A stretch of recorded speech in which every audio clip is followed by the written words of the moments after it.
Gerak cepat sepertinya diambil istri Wali Kota Makassar, Indira Yusuf Ismail. Meski tak pernah terlibat politik secara langsung sebelumnya, kini Ketua PKK Makassar itu resmi maju bertarung di Pilkada serentak 2024 mendatang. Bermodal 3 dukungan parpol, P3 5 kursi, PKG 5 kursi, dan juga PDI Perjuangan 5 kursi, Indira Yusuf Ismail mantap terjun ke dunia politik. Indira pun menggandeng Ilham Fauzi Uskara, anak politis ulung asal Sulawesi Selatan. Keduanya bahkan jadi pasangan yang paling pertama mendeklarasikan diri untuk bertarung di Pilwali Kota Makassar 2024. Langkah Indira Yusuf Ismail Ilham Fauzi Uskara termasuk instan. Tak banyak drama, apalagi pilah-pilih pasangan calon.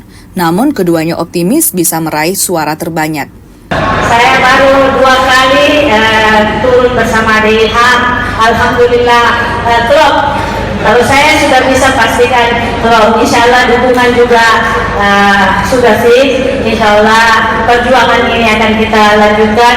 Insya Allah berakhir dengan.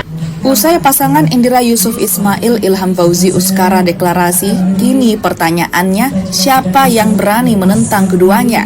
Kalau dilihat jauh ke belakang, sejatinya ada banyak politisi yang awalnya mau ikut ambil bagian dalam perhelatan Pesta Demokrasi Makassar. Namun satu demi satu sepertinya tumbang sebelum bertarung. Dan nama yang cukup mencolok sejauh ini dan siap jadi penantang adalah Munafri Arifuddin.